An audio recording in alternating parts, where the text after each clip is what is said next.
Então, bom dia. Meu nome é Omar La Torre Bilca, né? Estou participando do teste seletivo de Fundamentos de Computação na Universidade Estadual de Maringá, né? Campus Umuarama. Este é o meu identificador, meu RG. Então, agora passo para a apresentação da aula.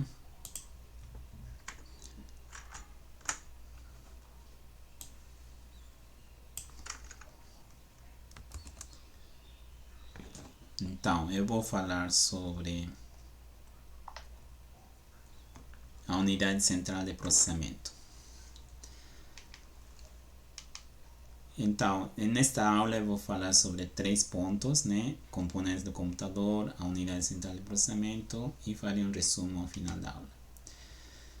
Componentes do computador, né? Segundo Stannis, o computador eletrônico digital ele está composto, né, por uma memória principal também e memória secundária. Temos a unidade central de processamento, também chamado Central Process Unit, né? Em diante vou usar o acrônimo CPU para falar sobre a unidade central de processamento, além das unidades centrais de saída, né? E também temos os barramentos, que são as vias de interligação entre os diversos componentes do computador. Aqui nós temos então um diagrama, né, que nos vai ajudar a explicar uma melhor forma, né, os componentes do computador. Aqui nós temos a unidade central de processamento, né, que está formada por esses 3 componentes: a unidade de controle, a unidade lógica e aritmética e um banco de registradores. Temos também os dispositivos de entrada e saída, a memória principal e os barramentos, né. Isto foi tirado do livro de Tannenbaum. Uma coisa importante também a ser enfatizado é sobre o cooler da CPU, né? O que acontece é que, como a CPU ele é a parte principal, aquele que vai fazer a execução das instruções, e são um monte de instruções que a cada momento, né, o processador está executando, isso vai levar a que esse componente esquente, né? E precisamos de alguma forma de esfriar esse componente. E num artigo recentemente publicado, né, por Abebe e os outros autores, né, falaram e apresentaram um líquido refrigerante para esfriar de uma forma mais rápida o processador. Então, nós aprendemos sobre os componentes do computador, né, que está formado por uma memória, já seja memória principal ou secundária. Falei também sobre a unidade central de processamento, que é a CPU, os dispositivos de entrada e saída, e também falei sobre os barramentos, né, e finalmente também falei sobre o cooler, né, que é importante esfriar o processador. Agora vou passar a falar sobre a unidade central de processamento. A unidade central de processamento, ou também chamada de processador, né, ele no mercado é chamado como um chip, né? Então aqui nós temos um chip 4004, que é sobre um chip bem antigo, né, que foi dado lá nos primeiros lançamentos do Intel, da empresa Intel. E temos este outro que é o Intel Core i9, que é um chip recentemente apresentado no mercado, né? E então, dessa forma que eu posso falar é que o processador ainda é um componente básico para qualquer computador, né? Ainda é a parte mais importante. E então, para compreendermos de melhor forma a função da unidade central de processamento, nós vamos correr atrás então de conceitos básicos, né? Aqui, então, o que é uma instrução? É o comando que define integralmente uma operação a ser executada, né? E o programa é uma sequência ordenada de instruções, né? Então, para que um programa possa ser executável, ou seja, para que um programa possa ser executado, precisa então ser construída uma série de instruções máquina, né? Então, a unidade central de processamento ele é considerado como o cérebro do computador, né? Cuja função é executar os programas armazenados na memória principal, né? Esses programas são então buscados, né, cada uma dessas instruções do programa e logo examina, decodifica e executa uma após a outra, né? E a CPU, então, ele é responsável pela supervisão e controle de todo o funcionamento da máquina, né? Pela realização das operações também lógicas e aritméticas sobre os dados. Aqui nós temos um diagrama tirado do livro de Stellings, né? Aqui nós temos então os componentes da CPU, que é o banco de registradores, né? Os barramentos, a unidade lógica e aritmética e a unidade de controle, né? Esses componentes, como vocês podem ver, né? A unidade de controle é ele que vai fazer a coordenação dos demais componentes da CPU, como o banco de registradores e a ULA. A unidade de controle, então, tem como função dirigir e coordenar as atividades das demais unidades do sistema, né? Então, ele que vai fazer isso. É a parte mais complexa da CPU, né? E controla todos os componentes e dispositivos do computador. E como ele faz isso? Emitindo sinais elétricos, né? Chamados também de pulsos de controle. E todos eles sincronizados através do clock, né? Ele também é responsável pela busca de instruções na memória principal, o decodifica e o executa, né? Controla também a ação da ULA, né? A movimentação dos dados entre a CPU e a memória. Solicita a busca de instruções que será executada, né? Armazena também num registrador. Dispara ações necessárias para a execução da instrução, né? Então, a unidade de controle, para fazer todo esse trabalho, usa alguns registradores específicos, né? Seja como o contador de programa ou como o registrador de instruções. O contador de programa ele vai armazenar o endereço que será a próxima instrução a ser executada. Enquanto o registrador de instrução, né, ele armazena a instrução que está sendo executada. E além desses dois registradores, né, tem outros registradores de uso específico. Logo nós temos a unidade lógica e aritmética, né, pelo acrônimo ULA. Possui então circuitos, né, que são necessários para a execução das operações lógicas e aritméticas, tais como somas, subtrações, comparações, né, e verificar se o número é maior ou menor que zero, etc. Os operandos então utilizados para a ULA são armazenados em registradores internos da CPU. O resultado das operações da ULA também é armazenado em um registrador chamado acumulador. Além da unidade de controle e a unidade lógica e aritmética, nós vamos ter o conjunto de banco de registradores, né? Conjunto ou banco de registradores. Este conjunto de registradores é como se fosse uma memória interna dentro da CPU, né? Que tem capacidade pequena de armazenamento e ao mesmo tempo é de alta velocidade, usada para armazenar então resultados temporários e certas informações de controle.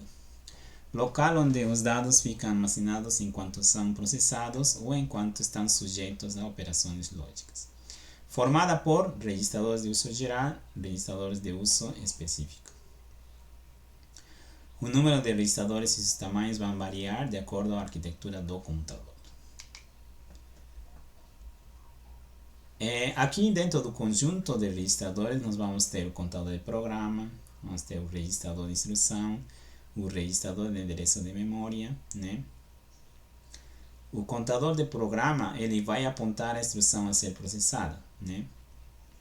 Então, uma vez que essa instrução está sendo executada, né? Então o contador de programa vai para a próxima instrução a ser executada. Isso se dá por meio de um incremento, né, do processamento da instrução. Agora, o registrador de instrução, né, ele vai armazenar o código binário da instrução em si, aquele que está sendo executado. Isso vai ser modificado toda vez que uma nova instrução está sendo executada. Já o registrador de endereço de memória, né, ele mantém o endereço de memória usada como operando. Então, ele vai ter o armazenamento então do endereço do operando ou dos operandos. E ele vai ser modificado sempre que precisa apontar para outro operando, né? Ou seja, o endereço de memória do operando.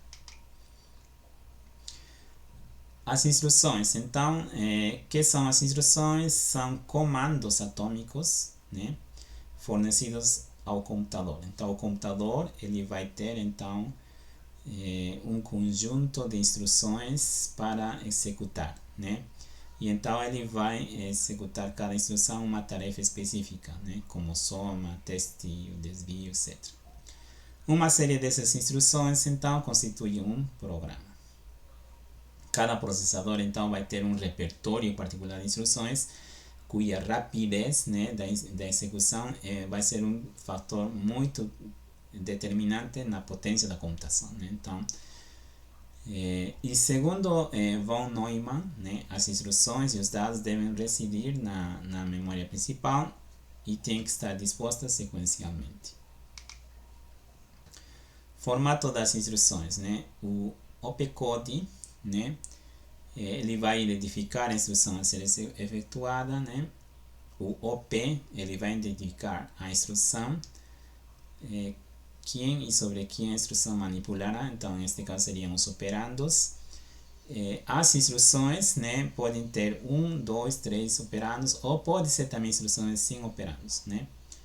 Agora, o tamanho desse opcode vai determinar o número máximo de instruções máquina, né? Então, imagina que o opcode tenha n bits. Então, 2 elevado a n seria um número de instruções diferentes capaz que o processador possa executar.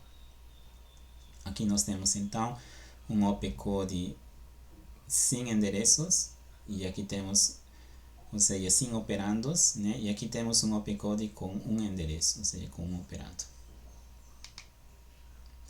Palavra. O que é uma palavra, né? São as unidades de dados movidas entre a memória e os registradores, né?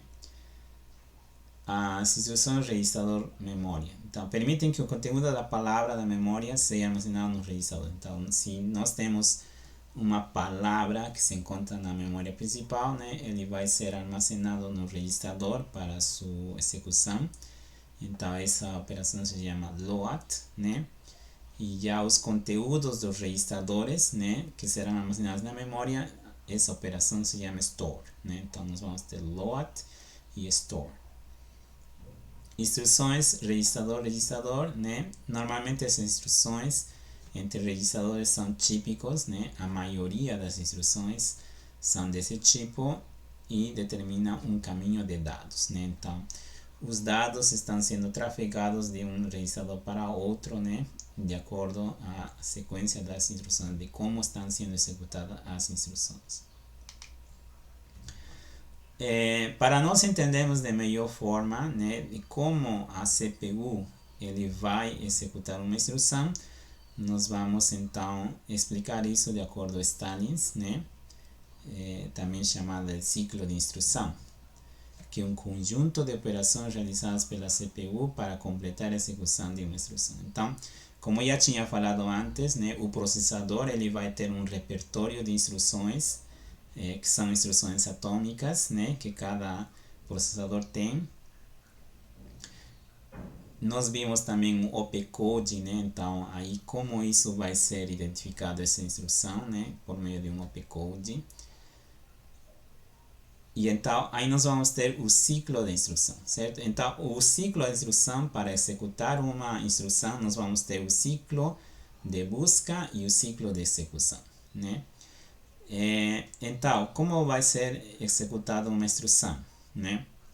Primeira coisa que para que o processador, a CPU, execute uma instrução, ele vai buscar a próxima instrução, né? Já tinha falado antes sobre o contador de programa, aquele que aponta a instrução que será executada, né? Então, ele vai procura. Então, isso se chama ciclo de busca. Então, ele vai verifica então qual é o tipo de instrução por meio do opcode. E então, o opcode ele vai verificar qual é o tipo. Então, isso se chama decodificação. Então, ele vai e decodifica. E logo tem que verificar se essa instrução tem ou não operandos, né? Então, tem alguns instruções que não vão precisar operandos, né? Então não vai ser necessário ir e procurar na memória principal. Outras vão ser necessárias pelo menos uma instrução, ou seja, uma instrução com um operando, ou com 2 operandos, ou com 3 operandos. Então tudo isso vai ser procurado nesse ciclo de busca. Uma vez então que tudo já foi procurado, já foi decodificado a instrução, os operandos já foram carregados, então agora passamos para executar a instrução, esse é o ciclo da execução. E então ali para a execução da instrução, né? Vamos explicar de melhor forma no próximo slide como é isto, né? Vamos lá. Então nós temos o ciclo de busca e o ciclo de execução. No ciclo de busca, então, a unidade de controle ele busca a instrução na memória, certo? Então a unidade de controle busca então a instrução. Essa instrução está carregada na memória principal e então ele vai carregar essa instrução e vai armazenar num registrador que é o RI. Aí logo ele vai atualizar o contador do programa, incrementando em 1. Então isso se chama ciclo de busca. Logo passamos ao ciclo de execução. Temos então o tipo de instrução que está armazenada nesse registrador, né, RI. Então isso se chama decodificação, né? Lembrando que ele vai ter um opcode. Então ele vai verificar dentro do repertório de instruções, né, atômicas que tem o processador, ele vai verificar que tipo de instrução é, então se chama decodificação. E essa instrução, né, segundo o tipo ou característica dessa instrução, pode ser que precise um operando, 2 operandos, 3 operandos, ou talvez não precise de operando. Então no passo 4 ele vai determinar o endereço de uma palavra de dado que está armazenada, então esses seriam os operandos. Os operandos então são buscados na memória principal. E uma vez então que se completa toda a instrução, foi decodificada, os operandos foram procurados na memória principal, foram carregados, está tudo então pronto para a execução da instrução. E logo então, a ULA ele vai executar essa instrução. E logo quando ele termina então a execução dessa instrução, passa para a próxima instrução a ser executada. Por isso que aqui no passo 7 retorna ao passo 1, para iniciar a execução da instrução seguinte.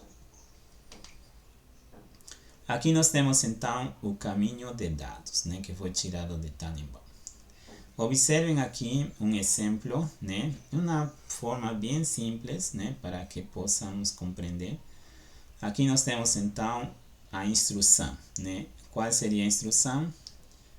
Seria o operador mais, né? Que seria então uma adição. E neste caso, essa instrução vai precisar de 2 operandos. Então, o que ele vai procurar primeiramente, ele vai procurar a instrução, certo? Então, que seria adição. Por meio desse opcode, então, ele vai verificar de que se trata de uma instrução que vai ser a soma. E logo que essa instrução precisa de 2 operandos, né? Que nesse caso seria o A e V. Esses 2 operandos então também são procurados na memória principal e são carregados. Então aqui já foram carregados a instrução, né? E os operandos A e B já foram carregados nos registradores, né? Que são de uso específico, né? E de uso genérico. Uma vez então que esses registradores foram, os dados foram carregados, agora esses vão ser transferidos, né, para um local que seria a entrada da ULA, né? E então ele vai ser carregado desses registradores para os registradores de entrada da unidade lógica e aritmética. E uma vez então que foi identificada a instrução e os operandos foram carregados, então agora sim a unidade lógica e aritmética vai executar essa instrução e o resultado dessa instrução vai ser armazenado, né, na saída da ULA, né, que também é o acumulador, né, conforme já vimos existe um registrador acumulador. Então tudo isso é chamado de caminho de dados, ou seja, como os dados foram, né, foram procurados lá na memória principal, logo foram levados para os registradores e dos registradores foram carregados na ULA. Na ULA foram executados, né, e o resultado foi carregado num registrador de saída e logo isso vai ser transferido para outro registrador. Então, tudo isso é tráfego de dados, né, chamado de caminho de dados. E neste caso, neste diagrama, temos uma máquina de von Neumann, né? E nesse caminho de dados, então, nós vamos ter o conjunto de dados, que seriam os registradores, o banco de dados.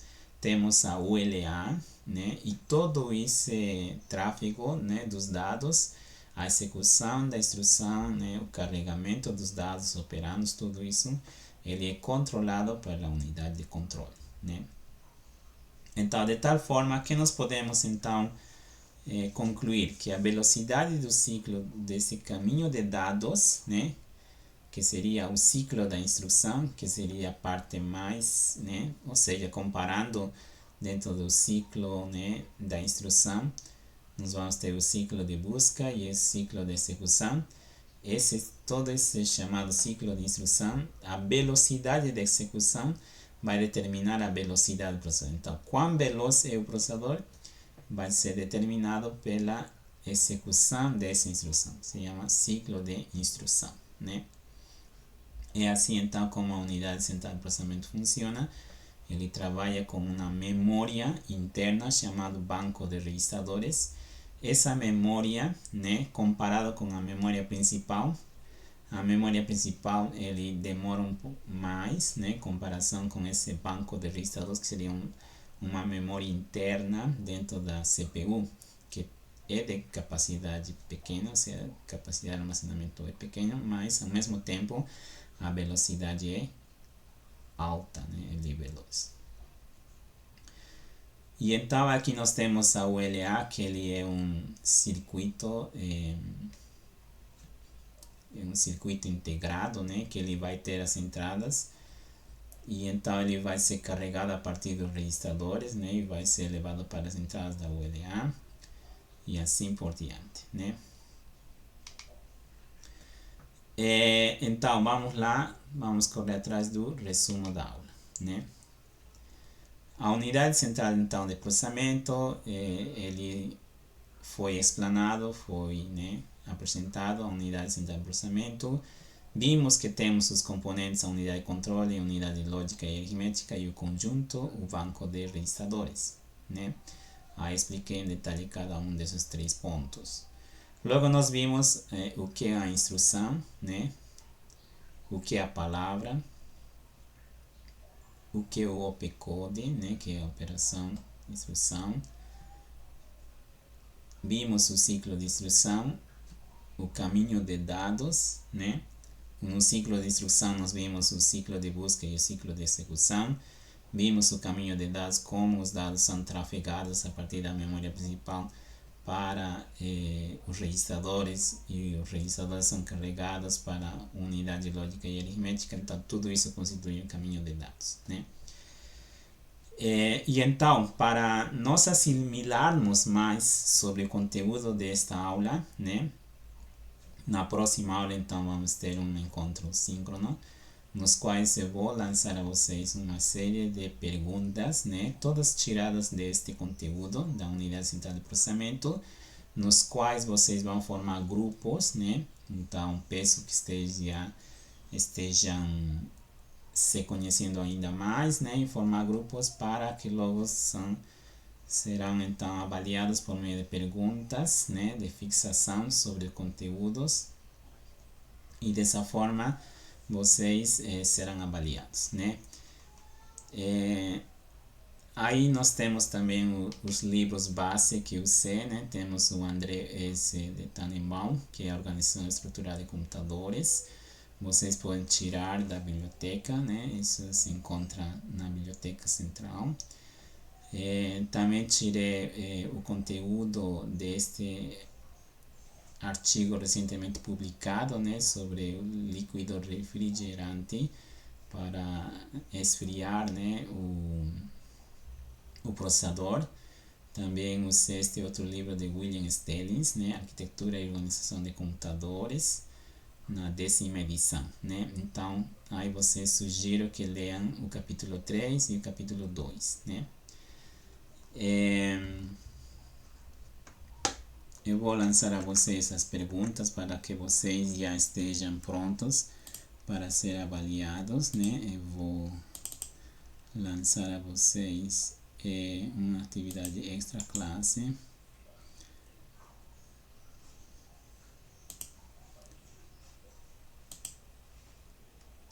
Então, a atividade desta classe é sobre esta parte que vocês têm que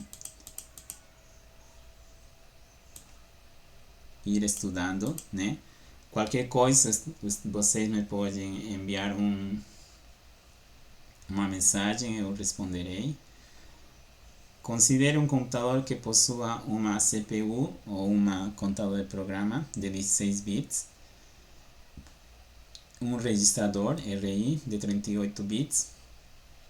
Suas instruções possuem dois operandos do mesmo tamanho, de 16 bits cada um, além do código de operação, né? Então, vocês têm que considerar esse computador, né? Que possui então um PC, um contador de programa de 16 bits, um registrador de instrução de 38 bits. E de acordo a esses, né, a esses parâmetros, de acordo às medidas desses registradores, agora vocês têm que verificar qual é o tamanho da instrução.